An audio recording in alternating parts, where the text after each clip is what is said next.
আমি একটা কথা জিজ্ঞেস করি মিস্টার সিং, আপনি আমাকে বলুন যে এই যে যেটা আপনি বললেন যে যারা লোকো পাইলট, যারা চাকরি করতে আসছে, অ্যাসিস্ট্যান্ট লোকো পাইলট, আপনি কি মনে করেন যে শুধুমাত্র আইটিআই পাস বা একটা মাধ্যমিক পাস এই এই এই মাপকাঠি নিয়ে এইরকম একটা মানে অত্যন্ত অত্যাধুনিক ট্রেন চালাচ্ছেন যারা, তার প্রপার ট্রেনিং, প্রপার গাইড এবং একটা নির্দিষ্ট পড়াশোনা, এটাও কি বেঁধে দেওয়া দরকার?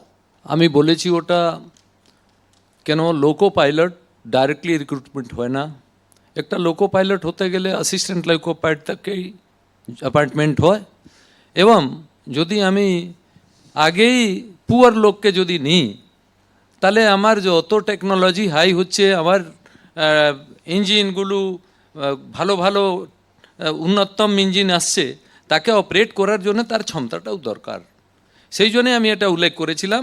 আর এটা কেন হচ্ছে না আমি আগেও বলেছি, ডিউ টু মানি, স্যালারি যাতে বেশি না দিতে হয়। এবার স্যালারি না দিতে গেলে আমি সেফটির সঙ্গে স্যালারির সঙ্গে যুক্ত করে দিচ্ছি, এটা আমি মনে করছি এটা ঠিক হচ্ছে না। দ্বিতীয় কথা যে লোকো পাইলট লাস্ট ম্যান আছে, যেটা অপরাণ চেষ্টা করে যাতে কোনো দুর্ঘটনা না হয়। এবার তারা যে লাইন ট্রেনিং করবে, ইনিশিয়াল ট্রেনিং হয়, বারবার সেফটি ট্রেনিং হয়, সব জায়গায় ওদের ট্রেনিং করানো হয়, এটা যায়। কিন্তু যেই দুর্ঘটনাগুলো হচ্ছে, এটা দুর্ঘটনাটা আগেও হয়েছে, এখনও হয়েছে, নেক্সট ইয়ারে হয়েছিল। সব থেকে দুঃখের কথা যেই লোকো পাইলট যা ছিল এই দুর্ঘটনাতে, আগেও দেখা গেছে সে মারা গেছে। মারা যাবার পরে ফট করে একটা অ্যানাউন্স করে দেওয়া হচ্ছে উইদাউট ইনকোয়ারি যে ড্রাইভারই ভুল করেছিল এবং এই করেছিল। উইদাউট ইনকোয়ারি, আপনি ইনকোয়ারি করুন, সিআরএস আছেন, চেক করবেন, দেখবেন, বলুন তারপরে। তো আমি মনে করছি এটা পুরোপুরি যাতে সব ধামাচাপা পড়ে যায়, লোকো পাইলট উপরে ফেলে দিই যে লোকটা মারা গেছে। পার্থদা, আপনি তো শিক্ষক, এই যে যে প্রশ্নটা উনি তুললেন যে আপনি রিক্রুট করছেন মাধ্যমিক পাস, আইটিআই এর ট্রেনিং নেওয়া, ঠিকই বিশ্ব প্রশ্নটা উনি যেটা তুলেছেন, এটার প্রয়োজনটা আছে। এই কারণের জন্য আমি বলছি যদি আপনি আইটিআই ডিপ্লোমাও নেন, আর তাকে অ্যাসিস্ট্যান্ট লোকো পাইলটে উন্নীত করার আগে উনিও যেটা বলছিলেন, আমার মনে হয় যে অনেকগুলো পর্যায়ে ট্রেনিংয়ের মধ্যে দিয়ে যেতে হয়। এই এক্সপোজারটা যদি থাকে তাহলেই হচ্ছে যে তার পক্ষে সম্ভব, আদারওয়াইজ সম্ভব না। মানে এটা আমি অটোমেশনের যুগ, ফলে সবাই আমরা বুঝতে পারি, ফলে এই নিয়ে আমার সন্দেহ নেই। কিন্তু আমি আপনাকে বলবো যে রেলওয়ে এমন একটা ব্যবস্থা, এটা আমাদের প্রত্যেকের জীবনের অভিজ্ঞতায় আছে, এই আর্টিফিশিয়াল ইন্টেলিজেন্সের যুগে বসেও আপনি নিশ্চিত থাকতে পারেন আরও আগামী 25 বছর এই ইলেকট্রোমেকানিক্যাল সিস্টেম, এটা হচ্ছে যে আপনি পুরোপুরি মানুষকে ছাড়া ভাবতে পারবেন না। বিকজ আমাদের এখানে ইলেকট্রোমেকানিক্যাল সিস্টেম মানে হচ্ছে যে আপনি যে ট্র্যাক বলছেন, ট্র্যাক রেলগাড়ি যে লাইনের উপর দিয়ে যায়, সেই রেল মনিটর করা, রেল লাইন মনিটর করার এখন প্রযুক্তি নির্ভর ব্যবস্থা এসছে।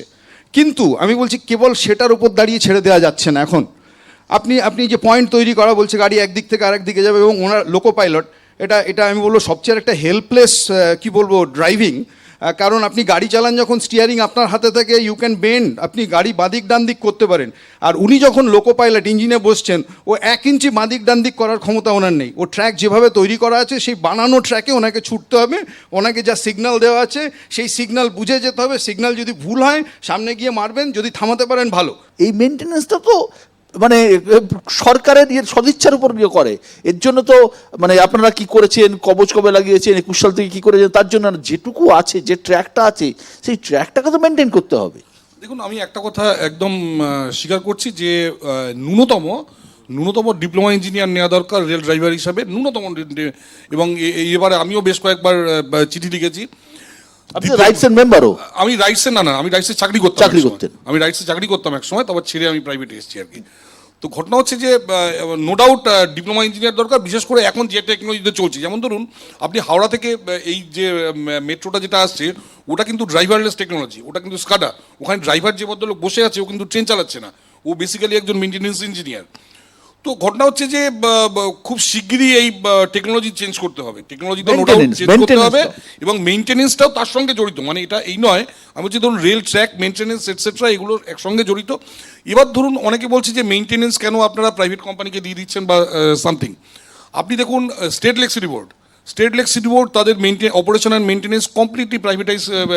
না এক মিনিট আমি বিদ্যুৎ বলছি। সাপ্লাই একটা জিনিস, না, আর না, না। সাধারণ মানুষের যাত্রী নিরাপত্তা অন্য জিনিস। আমি আপনাকে বলছি বিদ্যুতে ওই নিরাপত্তার ক্ষেত্রেই বলছি, বিদ্যুতের নিরাপত্তার ক্ষেত্রেও কমপ্লিটলি এটা প্রাইভেট কোম্পানিকে দেওয়া হয়েছে। বিদ্যুৎ কোম্পানিকে আমার বাবা যখন চাকরি করতেন WBSEB বলে একটা কোম্পানি ছিল, এখন সেটা ভেঙে 3টে কোম্পানি হয়েছে, WBSE, DCL, DCCL।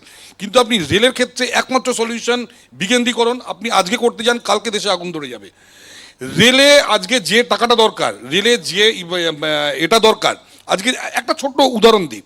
সারা ভারতবর্ষে যে কটা মেট্রো রেল আছে, প্রত্যেকটা মেট্রো রেল একটা কর্পোরেশনের আন্ডারে চলে, এবং সেটা আন্ডার আরবান ডেভেলপমেন্ট মিনিস্ট্রি।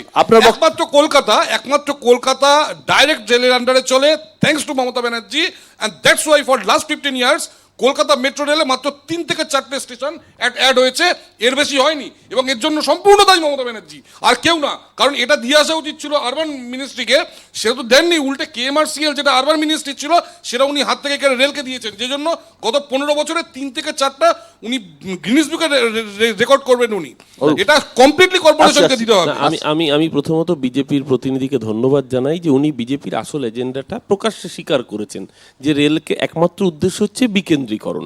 তো এইটা বিজেপির পলিটিক্যাল এজেন্ডা, বিকেন্দ্রীকরণ এবং বেঁচে দেওয়া।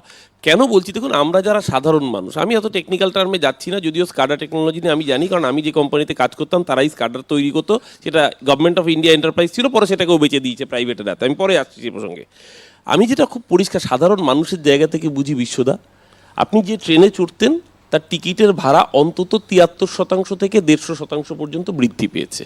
প্ল্যাটফর্ম টিকিট 5 টাকার প্ল্যাটফর্ম টিকিট 50 টাকা গেছে। শুধু তাই না, তৎকাল প্রিমিয়ার, তৎকাল ডায়নামিক প্রিমিয়ার তৎকালের নামে যেই টিকিট 700-800 টাকা 3AC-র, সেই টিকিট আপনি 3000 টাকা দিয়েও আপনি কিনতে হচ্ছে দেশের সাধারণ মানুষকে। অথচ বলা হচ্ছে রেলকে বাঁচানোর উপায় বিকেন্দ্রীকরণ। কেন? তাহলে এই যে টাকাটা আমি আর্ন করছি রেলের টাকা, এটা ঘটনা যে টিকিট বিক্রি করে রেলের টাকা ওঠে না, রেলের মূল আয়টা আসে ফ্রেট থেকে, ফ্রেট করিডর থেকে। আপনি সেখানে ফ্রেট করিডরের জন্য কি কাজ করেছেন? আমি বলছি রেল এত টাকা খরচ, বাজেট দেখুন, জাস্ট শেষ করে নিচ্ছি, বাজেটের অধিকাংশ বরাদ্দ হচ্ছে অমৃত ভারত স্টেশন তৈরির জন্য বিশ্বদা। সেই স্টেশন কি হবে? কর্পোরেটকে ভাড়া দেওয়া হবে, এবং তার লিজ পাচ্ছে কারা? আদানিরা। আজকে পরিষ্কারভাবে যেরকমভাবে এয়ারপোর্টগুলোকে আদানির হাতে, বন্দরগুলোকে আদানির হাতে বা কর্পোরেটের হাতে তুলে দেওয়া হয়েছে, রেলকেও সেভাবে বেচে দেওয়ার পরিকল্পনা। তার বিনিময়ে আমি সুদীপ্ত আপনার সময় বলিনি, আমি প্লিজ শেষ করে নি। তার বিনিময়ে আজকে পরিষ্কার ভারতবর্ষের মানুষের জীবন আসলো কি গেল, বিশেষ করে গরিব মানুষের জীবন। কারণ আপনি দেখবেন অ্যাক্সিডেন্টে সবচেয়ে বেশি মারা যায় যারা জেনারেল কম্পার্টমেন্টে থাকে অথবা যারা স্লিপার। না, এমন তেমন হয়, রাজধানী যখন অ্যাক্সিডেন্ট হচ্ছে সবাই মারা গেছে। কারণ হচ্ছে যখন একটা মালগাড়ি লোকে এই ক্ষেত্রে ধাক্কা দিচ্ছে, সবার প্রথমে থাকে জেনারেল কম্পার্টমেন্ট, তাই সবচেয়ে বেশি সাধারণভাবে এফেক্টেড হয় সবচেয়ে প্রান্তিক সীমার মানুষরা, যাদের জীবন নিয়ে সুমন রায়চৌধুরী রেলওয়ে বিকেন্দ্রীকরণ নিয়ে প্রশ্ন উঠছে। না, এটা খুব স্বাভাবিক ব্যাপার। ওরা বিকেন্দ্রীকরণ, প্রাইভেটাইজেশন যে ভাষাতেই আপনি বলুন, এটা ওদের কাছে খুব লোভনীয় ব্যাপার। না, আমি একটা জিনিস এখানে বিজেপির প্রতিনিধিকে প্রশ্ন করতে চাই। উনি বললেন রেলওয়ে সেফটি নিয়ে 2021 সালের পরে কোনো টেন্ডার হয়নি। আগে হ্যাঁ, 2021 সালের আগে কোনো টেন্ডার হয়নি। মানে টেন্ডার ব্যাপারটা আপনাদের খুব প্রিয় ব্যাপার, সেটা আমরা বুঝতে পারি। না, শুনুন না, আমরা তো সাধারণ মানুষ, লেম্যান। আমি আপনার মতন রাইটসে ছিলাম না বা কোনো রেল সংক্রান্ত দপ্তরের সাথে যুক্ত ছিলাম না। টেন্ডার হয়নি মানে 1853-1854 সালে যখন প্রথম রেল চলতে শুরু করে ভারতবর্ষের মাটিতে, টিল 2014 আপনারা যতদিন না ক্ষমতায় এসছেন, কিভাবে রেলওয়ে সেফটিটাকে কিভাবে পরিচালনা করতো ভারত সরকার, সেটা আমি একটু আপনার কাছে জানতে চাই। দু নম্বর আপনি তাড়াতাড়ি শেষ করছি। 2 নম্বর, রেলওয়ে বাজেট আলাদা করে করা হতো কোনো একটা পলিটিক্যাল পারপাসে। কি পলিটিক্যাল পারপাস সেটাও আমরা আপনার কাছে জানতে চাই। আর 3rd পয়েন্ট, নরেন্দ্র মোদী ক্ষমতায় আসার পর ভারতবর্ষের মাটিতে, ভারতবর্ষের জমিতে কত কিলোমিটার রেলওয়ে ট্র্যাক আপনারা পেতেছেন নতুন করে, সেটাও ভারতবর্ষের মানুষ আপনাদের কাছে জানতে চায়। আমি সুমিতা শুনে নেবো। আমরা অ্যাক্সিডেন্টটা হয়ে গেছে অত্যন্ত দুঃখের সঙ্গে আমরা আরও পজিটিভ দিকগুলো নিয়ে আলোচনা করব। ট্র্যাক মেনটেনেন্সের কথা উঠেছিল। ট্র্যাক মেনটেনেন্স এটা একটা রেগুলার কন্টিনিউয়াস প্রসেস, এবং যখনই দেখবেন যে মাঝে মাঝে ছোট করে একটা বিজ্ঞাপন দেওয়া হয় পয়সা খরচা কমাবার জন্যে, বা প্রেস রিলিজ করা হয়, ওগুলো তেমন জায়গা পায় না, মানুষের কাছে পৌঁছতে পারে না। আদারওয়াইজ ট্রেন কিছু ক্যান্সেল থাকে, ওখানে লাইন ব্লক নিয়ে কাজ হচ্ছে, এখানে কাজ হচ্ছে, এখানে কাজ হচ্ছে, তখন সমালোচিত হই আমরা যে ট্রেনটা ওখানে বন্ধ করে দিল, আমার রিজার্ভেশন ছিল, ক্যান্সেল হয়ে গেল ট্র্যাক মেনটেন্যান্সের কাজের জন্যে। আপনারা দেখেছেন আমরা কিভাবে সমালোচিত হয়েছে এই সামনে শিয়ালদা স্টেশনকে আরও যাতে আমাদের এক্সটেনশন করে ওখানটা জটটা 1 থেকে 5-এর মধ্যে যে জট থাকে ঢোকানো, 9 বগিকে 12 বগি করার চিন্তা। জন্যে আমরা একবার না, আমি আপনাকে আরেকটা জিনিস আমি সময় বলবো, রিকোয়েস্ট করব, হ্যাঁ, কোনো একটা অ্যাক্সিডেন্ট আমাদের দলীয় নীতি প্রকাশের জায়গা হবে, এটা বোধহয় হওয়া উচিত হবে না। আমরা পজিটিভ সাইডগুলোকে নিয়ে আলোচনা করব। আমি আপনাকে সমর্থন করেই বলছি, আমাদের রাজ্যে একটি উড়ালপুল, পোস্তা উড়ালপুল ভেঙে যাওয়ার পর দেশের মাননীয় প্রধানমন্ত্রী বলেছিলেন অ্যাক্ট অফ গড। আর যখন মোরবিতে উড়ালপুলটা ভেঙে গেছিল গুজরাটে, ওটা কি অ্যাক্ট অফ ফ্রড ছিল কিনা আমার জানা নেই। অরূপবাবু, আমি তো বলতে পারবো না, আমি তো রেল চালাই, আমি রেলের দেখেছি তো মানুষ, তাই মনে রেলের হলো, কথাই বললাম। বলতে পারবো। আমি- আপনি কোন কোন একটা- ক্ষেত্রে একটা জিনিস- করবেন বলবেন সেটা